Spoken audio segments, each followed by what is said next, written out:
Hello and welcome to the Nervous Braindown. I'm your host D, aka the Dirty Dendrite. This is a podcast about a layman who wants to know more about the world around him. Today I have a special episode for you guys. Joining me for this episode 3 is a blogger by the name of Florian.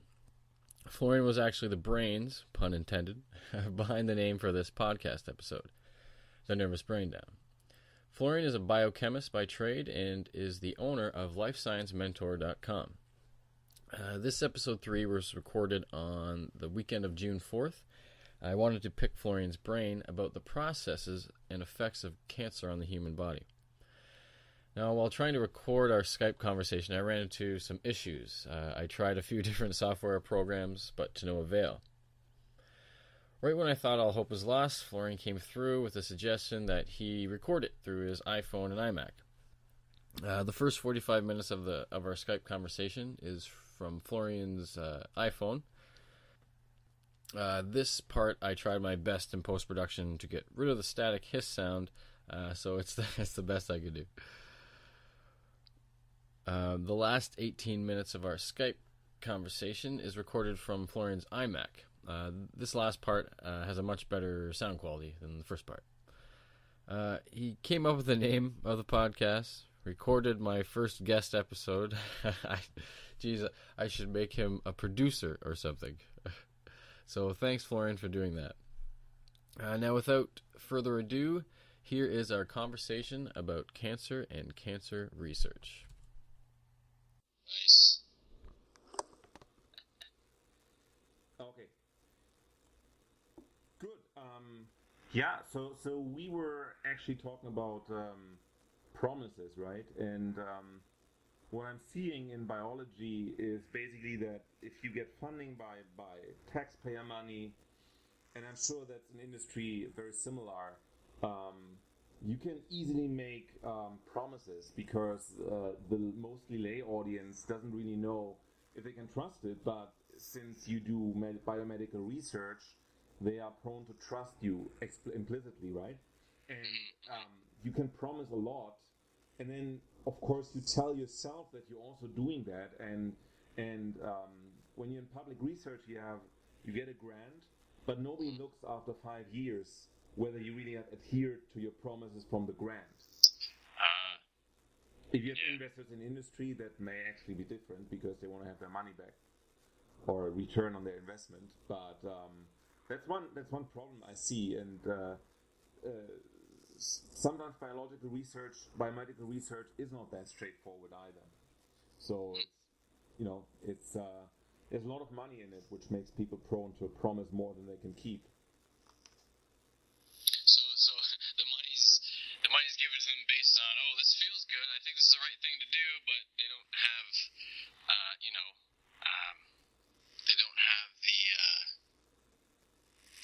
the statistics and the research yet to even back up their claims. Or I don't know, do that, like, you know what, I've even taken the red pill when it comes to science. I am a layman who loves reading about science, the different disciplines like biochemistry, biology, physics, and I would trust every study I read. So I would be one of those people who would give money to like some kind of research funding like that. I'd be like, oh, this sounds like a great idea because the study I read seems legit. But then again, how do I know the study was even done correctly, or how are studies done actually? What's the golden standard of a study, so people can actually share with other people and say, hey, look, I found this study that says this, and have it actually correct. Do you want to know? So basically, in academia research, it's basically the publications that you have, right? That's the output in the end. If you have a publication, and if that is a publication that survives the test of time, meaning that after like once the hype is gone after the study has come out, then 5 years later people still refer back to that study, then that's a good study, right? I've seen there are a lot of studies that are simply looking and sounding sensational, in great journals, but nothing ever really came out of them. And I see I see studies that were in niche journals that are still quoted 5, 10, 15, 20 years down the line, and there's not really much telling right when the study comes out if it will make it big or not. In industry research, I'm not so familiar with that. But the golden standard in industry, I would just assume this is the amount of medication that the company puts out, right? If they can deliver and if they can stay viable, if they are not going down financially, then they must do something right? But industry is not very big on research and development, so basically they will do easier stuff. So rather than develop a revolutionary cure for specific diseases, they sometimes go after the low-hanging fruit because it's easier to do. It's easier to just improve an existing medication. It's easier to improve just some diet pills that make it easier for people to contain their effects from eating too much sugar, rather than really giving them something that helps them change their lifestyle, right? Yeah, change up their diet and things like that. Yeah. So it all depends, but the golden standard, I would say, in industry is if the company can survive and if they bring out treatments that can actually cure diseases. Because cancer, you have to have you have to develop a certain chemotherapy that treats that cancer, or there are many different treatment options for cancer. Yes, actually, I want to talk about that. So there's obviously many different types of cancer, and I imagine because there's also many different types of treatments for it. For example, my old man, he liked to be outside with his shirt off, and he had, I don't know if that was the only reason, but he ended up getting that, I forget the name of it. It starts with an M. It's like a skin cancer right on the. He has it right on the front of his chest. It's like a. It starts with an M. I forget what the heck it's called. But it's one of the most treatable ones, and it's from melanoma. UV radiation from the sun. Yeah, obviously. Melanoma. Most. Yeah, that's exactly it. Yeah. And I imagine, I don't remember him having to go through chemo for that. I think there was even a cream that he could have put on or something. Yeah, see, that's cool. Yeah, so as I was referring to a little bit earlier, there's a multiple step process for a cell to become cancerous. So first of all, a lot of the transformations that cells undergo, when cells start to divide uncontrollably, they build a tumor. But if that tumor can be contained within the tissue, then it's a benign tumor, right? Benign, yes. The longer you leave it unchecked, it can become malign. But if it's benign, like melanomas, you can cut out. You see them immediately, right? So you basically go to the doctor. You see that little skin pigmentation has become larger, and you cut it out. Same for breast cancer, for prostate cancer. You can actually feel these. Actually, skin cancer you see immediately, and breast cancer and prostate cancer you can actually feel. And that's right. Right? And yeah, that's all early detection, and that helps to stop the cancer before it even has a chance to develop. If you have other types of cancer, like pancreatic cancer or intestinal cancer, stomach cancer, that may not even be easy to develop. You feel the effects when it's already too late. Pancreatic cancer is very difficult. It's almost always a death sentence if you have pancreatic cancer.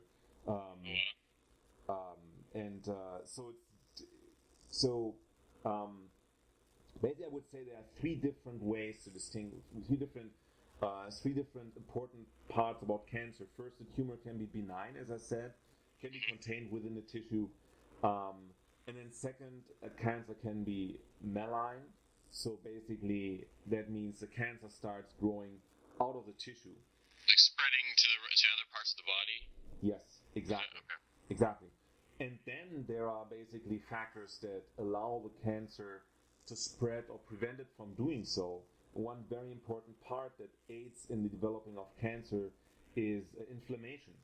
So, for example, if you have heartburn, frequent heartburn, and for some people that goes on for years, definitely check that out, because if you're constantly if you're constant inflammation, that's basically it's basically how you say, basically a fertile growing base for tumor. Because so what tumors do when they grow and they wanna leave their original tissue, they want to grow further, they induce inflammatory response in the tissue around them, and meaning they attract macrophages and granulocytes, other immune system cells that get into the tissue around the tumor. They secrete all kinds of factors that let blood vessels grow into the inflammation site. They release radicals, and they release growth factors, and they even release factors that destroy the extracellular matrix, the connective tissue around the tumor. So now the tumor is free to just go, right? It's not contained anymore. And if you have a genetic mutation inside the cell, that can light the cancer fire. But basically an inflammation around the tumor is like providing fuel to feed the flames. Wow, that's I'll be honest, that's kind of freaking me out, because a few years ago I was diagnosed with this thing called GERD. It's quite common in North America. I think we know why, but it stands for gastroesophageal reflux disease. Now, I don't think of it as a disease because obviously I can't see it, but the idea is that stomach acid is kind of hitting the bottom of my esophagus like waves against the edge of a cliff near the ocean. And I was told that, like you said, the more inflammation and the more that the acid hits the bottom of the esophagus, the higher a chance I could develop esophageal cancer. Yes, definitely. That I had that too. Not GERD, but I had like chronic heartburn for a couple of months, and I checked it out, and I got some medication that took care of the heartburn. I think I changed my diet a little bit, and that took care of it. But I'm glad that I did it, because unchecked, that is indeed dangerous. And if you or any of the listeners has chronic inflammation somewhere or chronic heartburn, take care of that as soon as possible. Because, as I said, if you diagnose it early enough, you can treat it, right? Yeah.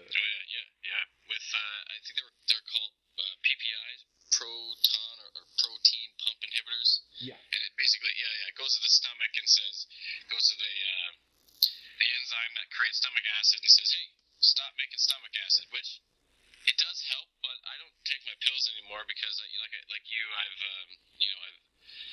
tailored my diet around it. I still drink beer, and I'll have a cigarette now and then, but not nearly as much as I used to. But that's certainly. But I don't want to take the medication anymore, because I don't like the idea of some pill going into my body and like going to something that is naturally supposed to release stomach acid and stopping it. So like I've tailored a diet, and I'm actually glad I'm off them. But you know what? I have them if I need them. So, but yeah, this is quite interesting. Jeez. Yeah, but and in the same way, right? Other people that have there are diseases like pancreatitis, which is inflammation of the pancreas, or Crohn's disease. Crohn's. I have a friend that has that. Yeah, he was. Oh God, I feel so bad for him. Shit. Yeah, I mean, literally, yes.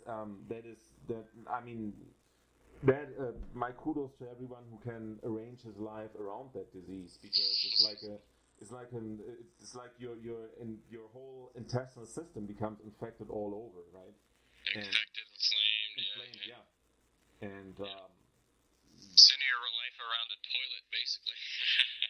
Yeah, more or less. I mean, people do research on that, and so since the beginning of Crohn's disease involved, people believe that the immune system starts attacking the specific form of pathogens or bacteria that are in your intestine, and so it's probably possible to, if that's just one thing, since it's a very single or very few factors that lead to Crohn's disease in the first place, you can develop a treatment that blocks it when it's right before it starts getting bigger, right? Before it starts getting malignant, is that no? Right? What I'm saying is basically before cancer will even grow, from Crohn's disease. Basically, Crohn's disease is it's a violent reaction of the immune system against certain pathogens, and some people are very susceptible to Crohn's disease because they have some deficiencies in the immune system, and so then the body reacts more strongly against the pathogens, and from those violent reactions against pathogens, you get lots of inflammations all over your intestinal system, and then once these infections are there, that leads to massive inflammation and destroys your bowel tissue basically in multiple places. But if it's just a single or like a handful of different pathogens that the immune system attacks in people affected with Crohn's disease, you could probably come up with a cure in a couple of years that takes care of that initial response, right? And so that's another way how you stop cancer from developing in the first place. Is early detection methods? Yeah. Almost always. And nowadays people have, it's like in Jurassic Park, if you read the original work. I remember you mentioned that in a DM. Yeah, it's fascinating because I still remember reading Dino Park, I think that's what the book called by Michael Crichton, from 1990 or 1995. And they were talking about having sequencing machines that can sequence one individual genome in an hour. And back in that time, it seemed to be ludicrously utopic. I mean, you can never do that. Sequencing a genome took half a year or more, right? And now people can actually sequence genomes in an hour or less, at least in a day or half a day. And once you can do that, what you can do now is you can see in companies like 23andMe and others are doing that, right? So they test your whole genome, and then with this mutation you are 7% more susceptible to get this and that disease. Doesn't mean that you'll get it, but you're more in a risk for that. Now you can imagine that you have these different risk factors all spread over the genome, and you have some genes that are mutated in a way that you're a little bit more prone to develop this and that disease, and everyone has a different genetic background, and you can basically tailor your medication to that. You see, this person has the mutation in that receptor, which means we can apply chemotherapy to that person without damaging his other cells, right? Or you can, right? So basically you can tailor make a cocktail of different medications for individual people. Is that happening right now, or is that something we're hopefully going to be doing soon? No, it's both. It's more and more happening right now. Okay. Right, so you can do it easily, and then you can. What you need to do is you need to know which mutations are actually helping people to cope better with a specific medication and not with others, right? But in principle, the technology is there, and pre-diagnostic and better tailor-made individualized medicine, that is becoming more and more something that's used. And in 5-10 years, so recently read like some medical experts were already saying that in 5 or 10 years that may become more of a standard treatment, right? So which personalized, personalized medicine, exactly. That's the point. Oh, wow. How you call it. Speaking of personalized medicine, what are your thoughts on, actually you might have some insights on this because you know how things work on a cellular level and how things, cells and tissues, you observe and record how certain medications and things like that affect it in the body. What do you think of people using medical marijuana for certain treatments of disease? Now, I don't know what in New York, I'm not sure what the laws or what that is surrounding that, but here in Canada, we're gung ho about it. We're taking too long with it, but we've been doing it for a while. That's awesome. That's good. I'm all for it. Although I have to say, I don't know. I'm not familiar with which diseases are specifically treated by medical marijuana, right? I think that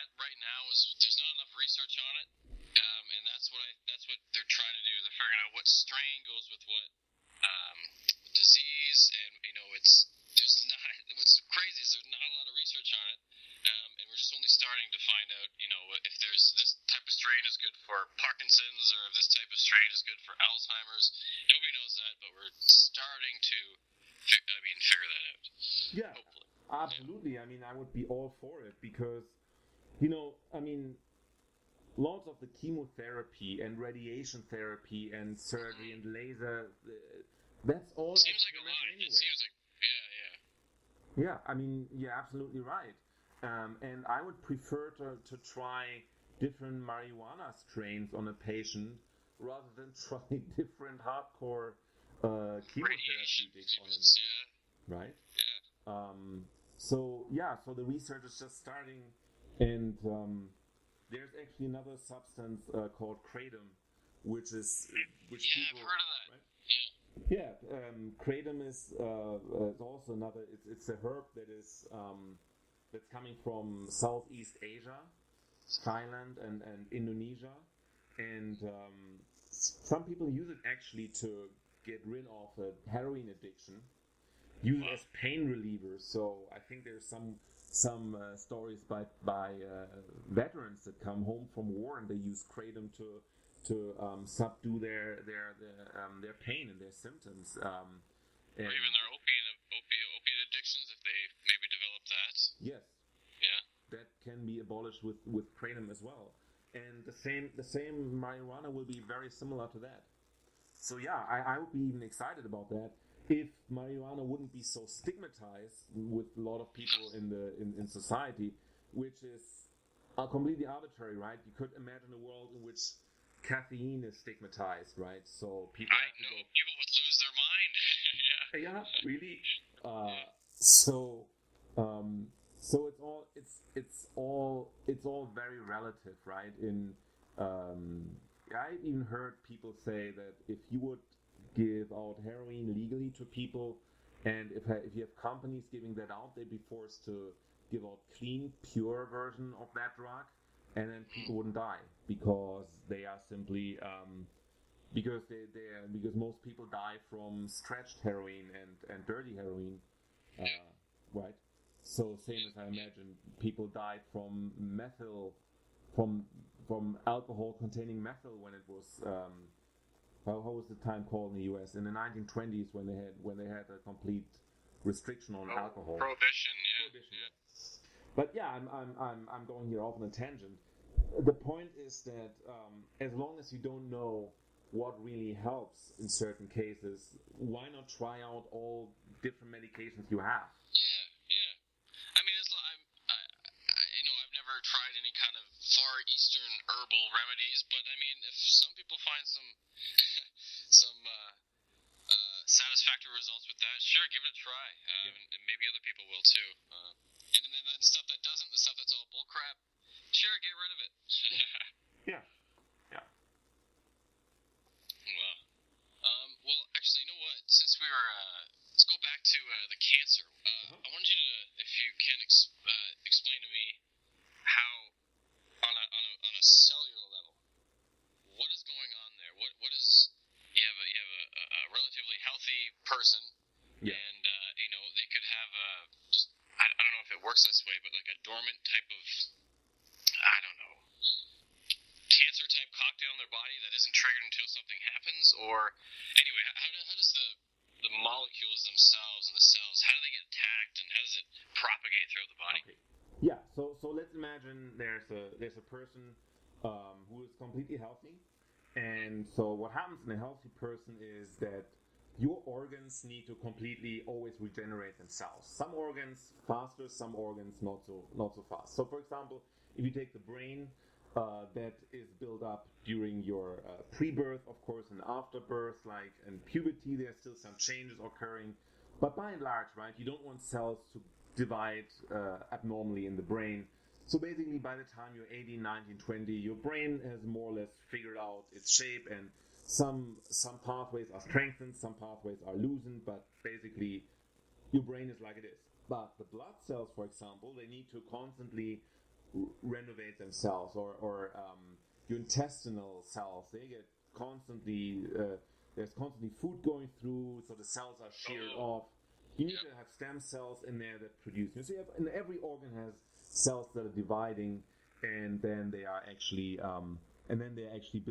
building new cells for the organ while old cells dying off.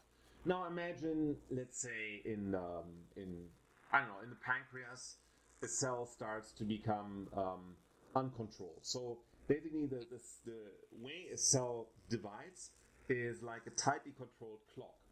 You have times when so first the DNA needs to double in amount, right? If you want to make 2 cells out of 1, you have to duplicate the DNA in there first. Then you actually cut those cells in 2, and you divide the DNA into both cells, okay? And that's very, very tightly controlled. Now, a cancer cell may have these controls by a mutation abolished, right? So now the cancer cell starts dividing uncontrollably. Okay. So what happens now is that one mutation after the other has to accumulate before that cell really becomes a problem. Right? So cells have different fail-safe mechanisms that they can... So first of all, a cell that divides uncontrollably will push against surrounding cells in the tissue, and then normally in tissue that shuts them down, the division, right? If they divide too much, that's if they get contact to other cells, so-called contact inhibition, the cells send out signals and contain that growth. But now, they contain the propagation of any type of foreign bodies in there. Is that how that works? Yeah, in a way, a dividing cell is a foreign body, right? Imagine your liver or your pancreas all of a sudden has a contingency of 5 of one cell that divides. You have 2, the next round you have 4. It's uncontrolled, so 16, 32. Within a year, you have a tumor of 1,000 cells or something in it. And at that point, they use up too much space, so the surrounding cells will like push hard back at them and tell those cells to stop dividing. And then it just stays a little benign tumor that doesn't do anything more. It just sits there silently, you know. The cells try to rebel, you know, they try to divide, but they weren't able to conquer, basically, right? So they stay contained. Wow. Right? So, but now imagine that these cells that divide, they don't have any breaks anymore. So basically, now they get the signal from the surrounding tissue, but they just say, screw that, we don't care, and they continue dividing. What happens now? Malignant? But then they become malignant, but not quite. So what happens now is fail-safe mechanism number 3, programmed cell death. Programmed cell. I think I've heard of this. Here's a layman about to explain this. Is that when obviously, okay, it's a cell that's programmed to die at a certain point. Yeah. Okay. So it's basically a self-destruction mechanism. Okay. Right? So the cell realizes something goes wrong, and it sacrifices itself. There's a certain cascade of signals that it starts to put in motion, a certain machinery inside the cell that actually starts destroying everything inside the cell and basically gets rid of that cell. Wow. Right? Like the Enterprise in Star Trek 3 actually destroying itself. It's a fascinating topic. And that happens. But let's say that's also genetically controlled. So let's say there are also mutations in the genes that control programmed cell death. Now what? Now the cell doesn't care about contact inhibition from the tissue. The cell doesn't want to die. Just goes on, right? Now, if fail-safe mechanism number 4 is cells are mortal. Cells have a timer how often they can divide. So basically, a healthy cell has in each cell division, in each duplication round of the DNA. If each cell division takes place, you need to duplicate the DNA, and each time the body duplicates the DNA in a cell, the whole chromosome becomes a little bit shorter, and in the end, it becomes so short that it can't duplicate anymore, and the cell will not be able to divide anymore. So it's basically a timer. When you mean my head, I'm picturing just from like documentaries that double helix twisting thing. Is that what you mean? Yeah, and the double helix, exactly, is what I mean. The double helix is linear, right? It's wound up, but it's linear. It's one stretch. Now, each duplication of this strand cuts off a little bit from the end, and the ends are called telomeres. And these from Greek telos at the end, and meres, I think it's just bodies or compartments, or just the endings of DNA. So now, every time you duplicate the DNA, these endings become smaller. At one point, the endings are so small, the chromosomes have shortened. They can't duplicate anymore. So that's the end of the line for that cell. No more division for the cell. At one point, the cell will just die because it's just exposed. Every cell is exposed to mechanical stress and a certain lifetime. If a cell doesn't divide, it dies eventually. And if the cell can't divide anymore, it's dying. And that's basically why we die after a certain amount of years. Now, a cancer cell has developed a mechanism to just add DNA back to the ending. So basically, cancer cells become immortal. If you immortal in the sense that they're alive until until their host is dead, but in that sense, they're going to be thriving until they can't. Yeah, they can divide where normal cells can divide.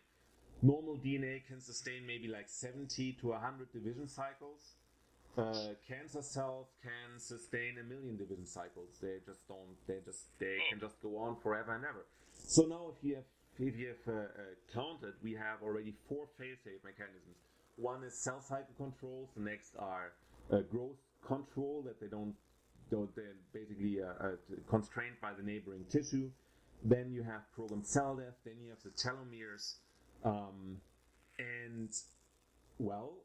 So you have 4 different fail-safe mechanisms. But let's say in a cancer cell, they are all abolished. So basically, now what the cancer cell does is what we talked about earlier. It stimulates inflammation response in the surrounding tissue, which leads to blood vessel growth that will then nurture the tumor and allow the tumor to grow. Right? So the tumor can now get nutrients and oxygen from the blood vessels. Wow, it's like a complete hijacking of the body, I guess. Absolutely. Wow, to feed it to feed itself and get energy from the body. Now it's part of the body. Wow. Yeah. So now it's completely independent, right? Now it just has survived the early control mechanisms. And of course, if one cell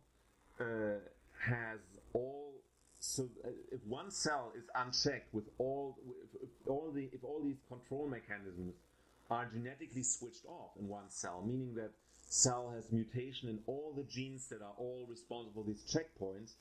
If those genes are all done, if those genes are all mutated and don't work anymore, so now all the daughter cells from that cell, all the cells in the tumor eventually will not have these checkpoints, right? So they just divide, and tumor starts growing. Now, the tumor has attracted all these blood vessels around it. What happens now is that a few cells from the tumor will actually start moving out, leaving the original tumor, break through the blood vessels, and then get transported to distant places in the body and start seeding a new tumor there. Oh wow! So that's how it goes from being an isolated tumor to spreading throughout the body. Gets into the blood cells. Yeah. Wow. But not to fear. Normally, the immune system takes care of fear itself. Yet. I have freaked out a little bit. This is very interesting, though. Very interesting. Yeah. I'm just telling all this to illustrate what kind of unlikely process cancer really is. So basically, the immune system takes care of irregular cells. They're not supposed to be in there. Then you have leukocytes and macrophages and whatnot. All the immune defense that basically is supposed to work as sentinels. See, there's a cancer cell. we got to destroy that cancer cell. Now, some cancer cells are able to evade that immune response, right? So then they go unchecked.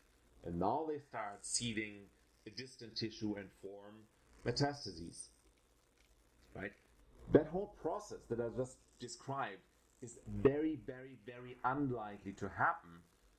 However, if you have 6 billion people in the world, or 7 billion, and if like, I don't know, if like 100 million or 600 million develop cancer worldwide, that's still only 1%, right? But still, you know, since you have a lot of people, some people will get cancer. You have some people that, by a freak accident, like have lost all checkpoint controls and have cells that just go on a rampage and seek cancer. And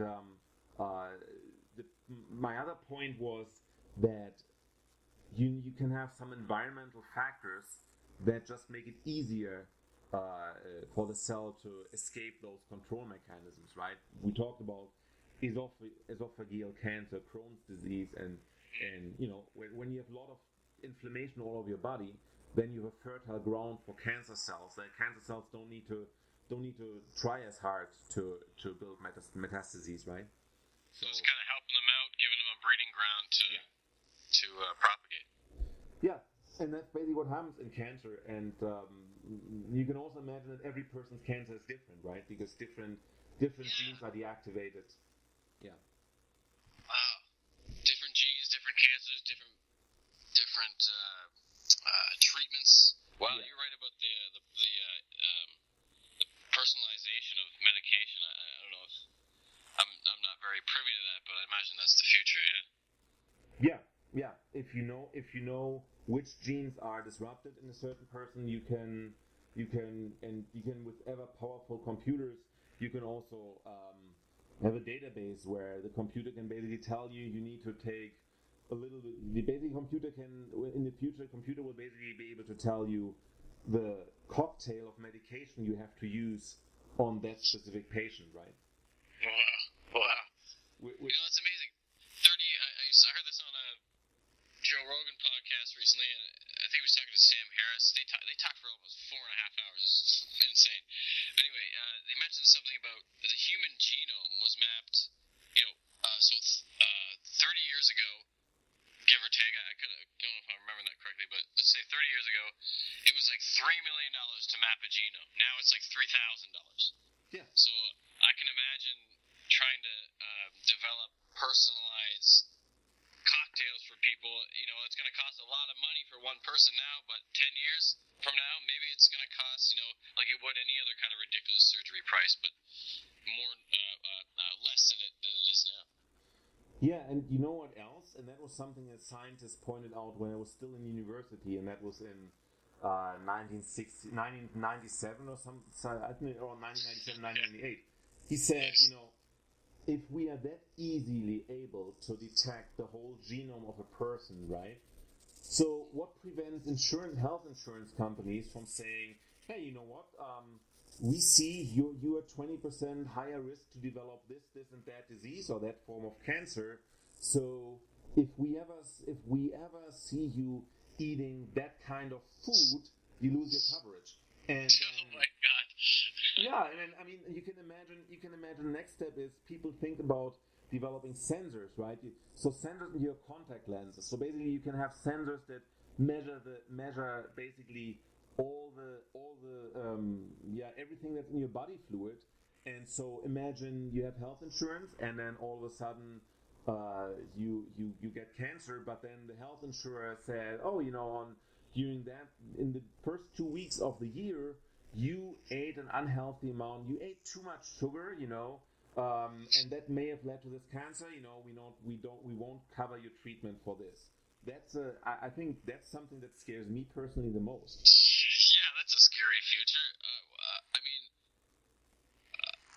Is there any way that the insurance company? I'm sure at that point they'd probably be in on it with any type of pharmaceutical company. But is there any way that they can actually link, like you said, say the first 2 weeks of the year, the new year, you binge ate a bunch of candy and stuff and sugar and drank a lot and smoked. And then 6 months later you develop this type of cancer. Is there any way they can make that link, or is it more just them making a speculation?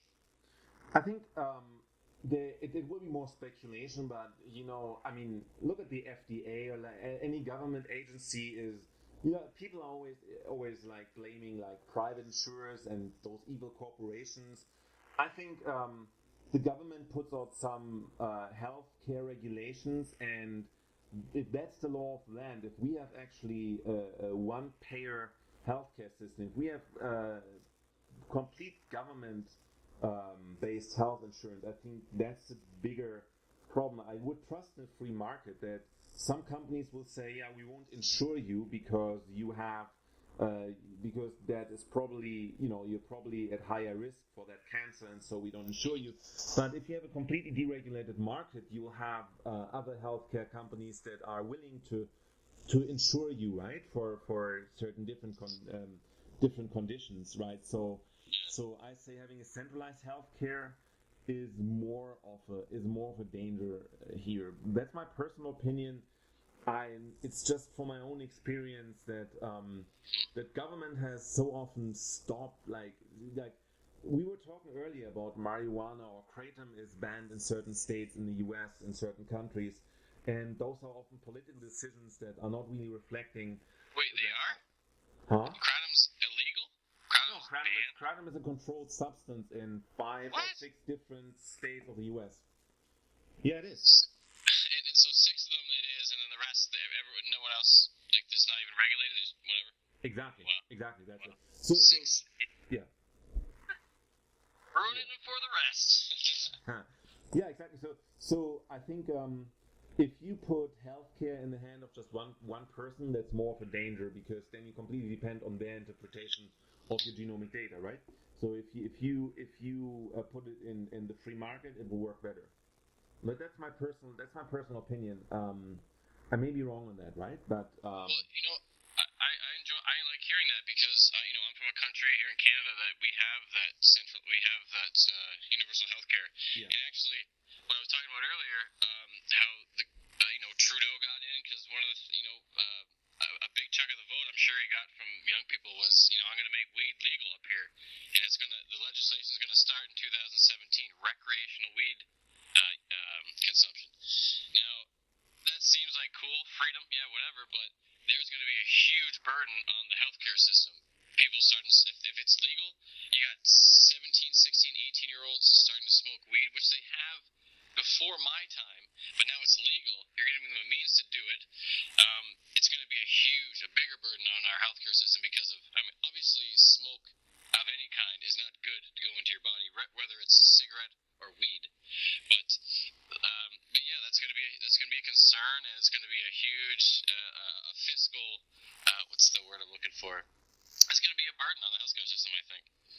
it may be, yeah, it may be, and that's going off on a tangent as well, right? But just came to my mind. One of the big arguments for centralized healthcare is always, well, taxpayer money pays the firefighters, right? And we need firefighters, so why is not healthcare the same? But if you look at basically every village has their own private firefighter company there, right? Some villages, they don't need big fire trucks, right? They are good with smaller fire trucks, and other villages do need bigger fire trucks. So it is, in a certain way, that is more of a private market, if you wish, right?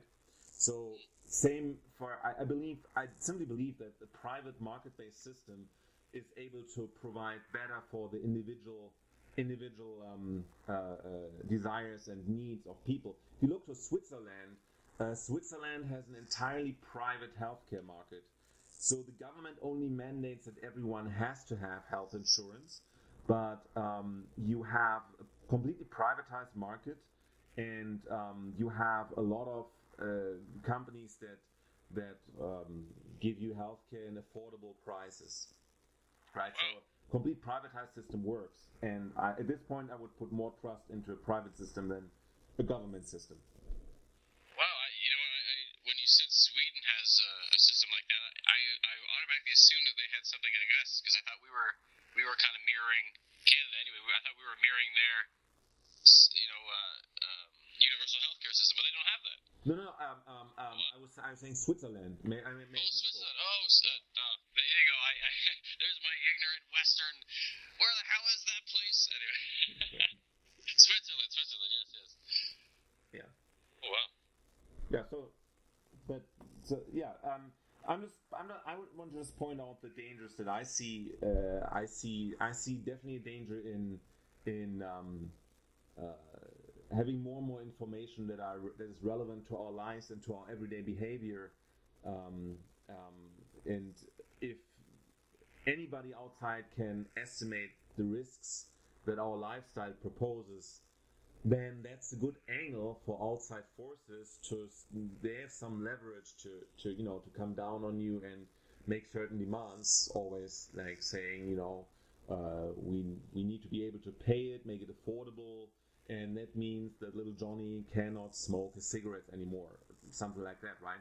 Which goes against the individual freedoms of people. And I think that is a big problem, because nobody really realizes that how easy it now is to sequence genomes and how vulnerable that makes us, basically. And nobody puts in the right laws to restrict the use of your personal genetic data, because it goes so rapidly that nobody is really aware of how fast we can make certain predictions and then have like leverage over people.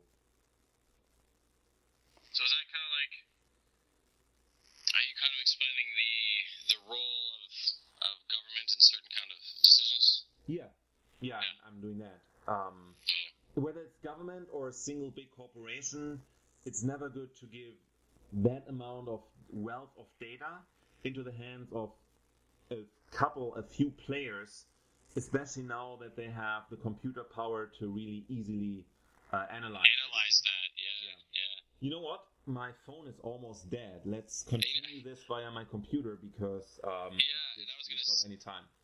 I agree. Yeah, my computer's giving some crap right now. So I'll end it, and I can call you back in like a minute or so. Okay. How's that? Thanks. Cool.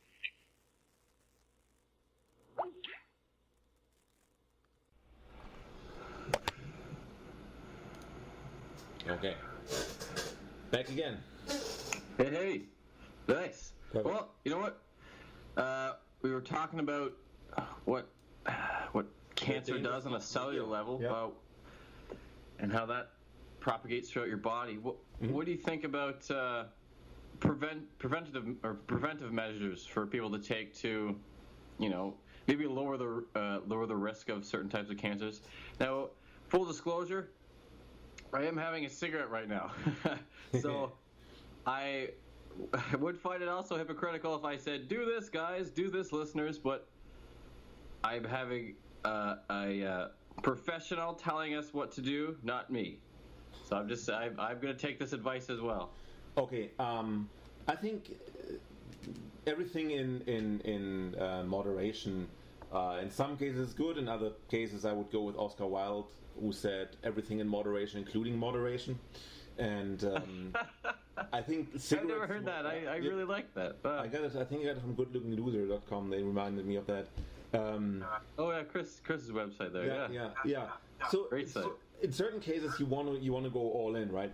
In cigarette smoke, I don't know. I wouldn't advocate going all in, right? If I'd like to smoke, I would, and I have smoked like from time to time. Maybe I smoke like 1 or 2 cigarettes per year. It just doesn't do much for me. So I'm in a lucky situation where I will never really binge on cigarettes. If you really like smoking, then I would say, yeah, sure, do it. If you really like sugary stuff, if you really like alcohol, great, do it. I would say maybe these things that are potentially dangerous, just do it as a certain celebration. Like, change your lifestyle in a way that you're not exposed so much to very unhealthy stuff, right? But while not completely avoiding it, right? I love sugar too much, right? And I'm sure that obesity is one risk factor for diabetes, and listen, if you're obese, you're also prone to inflammation, I think. So you have. Yes, no, you're right about that. My doctor said that, that GERD thing we were talking about? Yeah. He said that most of the population are either overweight or obese that have it, but that doesn't not all of them, but at least here in Canada anyway. Yeah, that's a good point. It's great to hear that. Yeah, I mean, in general, if you live in a very unhealthy way, and if you realize that by feeling unhealthy in most cases, right? If you do that, then you may want to change and hold back on some things that make you unhealthy. So far for preventative medicine. Now, once again, if you're able to sequence your genome and you see that you are prone to, you have certain mutations in genes that make you more prone to develop lung cancer, you wanna cut out cigarette smoking completely, right? So in that case, or really reduce it. In other cases, maybe not so much. So far preventative measures, I think the best is to live a healthy lifestyle, which is now mostly diet and exercise. Yes. Then again, it's also the right mindset. We talked earlier about how I was on Mike's Gorilla Mindset seminar yesterday in New York. And, yes. Yeah. We jealous. Like, that's cool that you went, man. That's cool. Yeah, it was great. I mean, if you ever any of you listeners ever have the chance to hear Mike speak, go there. Even if you just meet him for a happy hour or whatever. If he's in your vicinity, just go and talk to the guy. He has really spent a lot of time developing a great mindset system, and it's done a lot of things for me. And basically, a healthy mindset leads to more or less automatically to a healthy lifestyle. Mm-hmm. And also, I think I read that in Charles Duhigg, The Power of Habit, that if people are really engaging their mind over and over and over again, you may even be able to prevent Alzheimer, because you simply build more connection, you have more nerves that can still serve your memory. So even if some nerves die off in Alzheimer, you still have built so many connections that, like, the fuse that fall off during Alzheimer don't matter much. Mm-hmm. So I mean, this could be pseudoscience and just like it's not very scientifically buttressed, this hypothesis, but to me it looks like a hypothesis that could at least be tested, and there may be some truth to it, right? And mostly there's this textbook I had in class. It's a developmental psychology class, lifespan development. So anyway, but that Alzheimer's thing you were saying, people in older adulthood, so their kids are grown up and their spouses maybe passed on, and they might develop Alzheimer's. But a technique for them to do is to do puzzles and word searches and things like that to keep their cognitive abilities up. And absolutely, that does. I don't know how, they were quoting a study from the book, and I didn't read the study, but they did say that there was some positive outcomes while still by keeping up your cognitive abilities in your older adulthood that can fight against Alzheimer's. Absolutely. That's good to hear, because I thought of something else. So it goes into preventative measures as well. The thing is that the older you are, the less prone you are to cancer, because simply your whole body metabolism slows down. So even if you have cells that become cancerous, even they slow down, right? Oh, wow. Yeah. In the end, imagine you develop cancer, as sad as it is, and imagine you develop it with 65 years compared to 25 years, right? You could basically die from cancer at 25 in 5 years, right? It may take you 15 years to die from cancer at 65, and that means that until the age of 75, 76, you still have a fulfilled, great life, and you just, it's not as tragic, because you got to die beyond 70 years. I think I would imagine I can die any time, right? So people are on their way out, yeah. Right. So that's basically an indirect version of. It's not preventing cancer from happening, but the more healthy lifestyle you have, the more you can delay that your body develops cancer. Even if you're prone to developing cancer, if you can delay it until you're past 60 or 70 years, you will still have a great life, and so that's a little step further into preventative medicine. Then you have the very acute prevention. Like if we talked about it earlier, if you see a melanoma on your skin, if you have a tumor on your prostate, if your woman have breast cancer, and I think men can also develop it, but predominantly women, of course. If you feel a knot there, or if you see a melanoma, you can go to the doctor and they can take care of it before it metastasizes. That's also prevention, and yeah, I think those are the main points. The third point I would say is, if you spot it early enough, and even if your cancer has already spread a little bit, you may be able to have personalized medicine in 5 to 10 years, have a good medication cocktail so that you can basically treat the symptoms to keep you alive for a long enough while that you still have a good life.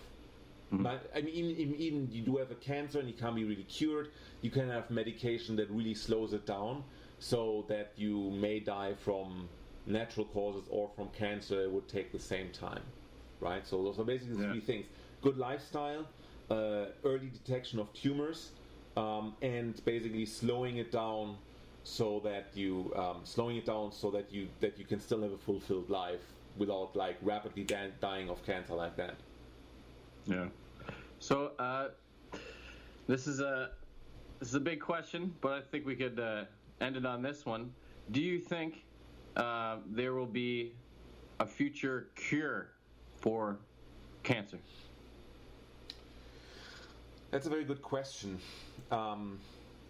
So yes and no. So there's general lifestyle changes that have already taken place and basically cured certain forms of cancer. For example, lung cancer. I don't hear so much of people developing lung cancer anymore. Because, you know what? Yeah, I've known of a couple people, family friends that have developed it. But you're right.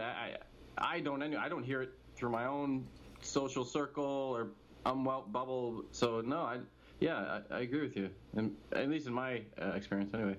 Yeah, that's coming through lifestyle change. I mean, a global lifestyle change, right? You're not allowed to smoke in airplanes anymore. You're not allowed to smoke in public places basically anymore. You basically, smoking has been outlawed in so many areas, and yeah, it seems same here. Yeah, so people can still do it in the privacy of their home, but the danger of developing an excessive habit is really low when you smoke your cigarettes at home, but then you go out and you're not allowed to smoke at work or wherever in public. It never spirals out of control, right? So that may be something that some global lifestyle changes have led to eliminating lung cancer or like really reducing it. Awareness campaigns, this sounds mumbo jumbo, awareness campaigns, empowering awareness.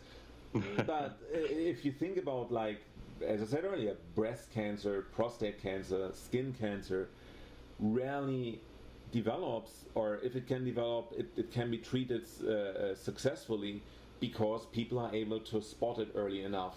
And maybe we won't ever have a one-size-fits-all, like a medication against cancer, a magic pill. We are able to have a combination of early detection, a general healthier lifestyle, and the proper medication so that we can basically eliminate cancer early enough or prolong the life of people that are affected long enough that they can still have a fulfilled life. So, and then over time you imagine that since the genetic factors will basically, I'm not sure, to be honest, genetic factors will always be there. For people can always, if people are prone to develop lung cancer, there always will be, and their offspring always will be. That is difficult to eliminate. But, as I said, early diagnostics and lifestyle changes, that has helped eliminate a lot of cancers and will provide the cure for a lot of other cancers as well. And now we already develop technologies where you have, like, that's more in the future, but you can have more targeted drugs that are delivered specifically at a certain tumor site. And so imagine just toxins that are just deployed only for the tumor and not for any other surrounding tissue. Yeah, I've actually, well, the reason I brought that question up is I saw this Vice documentary. I'm sure a lot of people listening might have saw it, but they were talking about the future of cancer, and they said basically some trials they were doing, I don't know where, some of the states, but they were, like you said, they were attacking the tumor with another type of disease. In this case, they were using, I think, meningitis or something else, and they'd actually programmed, or they had said they had programmed that disease to attack the tumor, and then after it's done attacking, it's programmed to die. So you don't actually get affected by that other virus. Is that actually happening? Because that seems pretty crazy. That seems crazy. Yeah, that's actually the first time I hear about that. I haven't seen the. Oh well, I hope it's true because it sounds pretty cool. Yeah, I can definitely. So basically, yeah, when you have, there are certain viruses that I'm just speculating here right now, right? Yeah. So there's certain viruses that cause cancer, like I think HPV, human papilloma virus, is causing cervical cancer. Well, yeah, there's a big chunk of our listeners that probably have it, but they won't know that they ever have it because they probably won't see anything. But I'm just saying, that's a stat. Oh yeah, you're right. And I also remember there was this thing where Governor Perry from Texas ordered people, like mandated these vaccinations against HPV for a large swath of the Texan population at school, and people were outraged that they weren't informed in time, something like that. So basically, now you have the virus hones in on a certain type of cells, right, and recognizes these cells, and then induces mutations in the genome that lead to cancer in these cells, and these cells are in the uterus or cervical cells. Now, if you use the virus to deploy toxins, you would also hone in only on the tissue that is affected, right? If the virus is able to hone in on a specific type of tissue and ignore anything else, then you can weaponize the virus and put, it's essentially what weaponize it. Yeah, exactly. So yeah, weaponize turn the virus into white knights. Weaponize. Yeah, that's how it would work, actually. The cancer's still not going to sleep with them, though. Yeah, when it tries, it's going to be destroyed. Yeah, that is some way you could target it, because it's the difficulty is to find ways to target only cancer cells, right? But then again, not to hurt them. Yeah. Right. Then again, you can have personalized medicine. You test the genetic mutations in a tumor. You know, you can take an autopsy or biopsy. Take a biopsy first. I think autopsy means the person has died. Biopsy of that tumor, and then analyze it. Look at the genes that are mutated in the tumor. That gives you some hints about ways to specifically attack that tumor. Right? You compare it. You take a biopsy of the tumor. Take a biopsy of healthy tissue, and then you compare both. And those genes that are mutated, you are maybe able, you know that these genes would produce a protein at the surface of the cell and only on the tumor but not on other cells. Now you can weaponize certain viruses that they would only attack this cell, these tumor cells that have that protein or signal molecules on the surface. That's something that could work as well. Yeah. Wow, that's amazing. That is just so cool. Because when I hear, you know, I have job-specific skills that have nothing to do with science whatsoever. So when I hear about this stuff and this research that, you know, scientists like yourself and other people are doing, it blows my mind, and I'm really glad I had you here to talk. You know, so just to wrap or to finish off here, do you have any projects that are coming up or that you want to plug, or perhaps a website, a book, music, blog, podcast, or a film you want people to check out? Yeah, I have my own website, lifesciencementor.com. where I provide reviews on books, and right now I have a course on using gorilla mindset to become a better salesman, because I'm Yeah, right now taking I a read break that, from man. That science. was like most of your content. It was detailed, man. You go into it. You go into that. I like it. Thank you. And I'm also in the process of starting a Kratom website, but that has not. But I haven't finished that yet. But that's one of the upcoming projects that I want to put out. And otherwise, I'm just testing the water in several different directions. Look out what people like, and look out what people want to hear more of. So, and I'll talk about that. Yeah. Oh, nice, man. Well, I'll leave links to your stuff in the I don't know, in the blog or comments or wherever I post this. Yeah. Thank you very much. Yeah, Florian, thanks so much for doing this with me, and I hope we get to do it again, because the reason I started this podcast was because I don't know a lot about science. I thought I did, but I don't. So I want to have people on here that know what they're talking about, or at least talk about other topics that interest me, and see if I can dissect them. Yeah. And you know what? I'd love to have you on again. Thank you. My pleasure. Nice. All right, man. I will talk to you later. And thanks, guys, for listening. This is the Nervous Braindown. Check you later.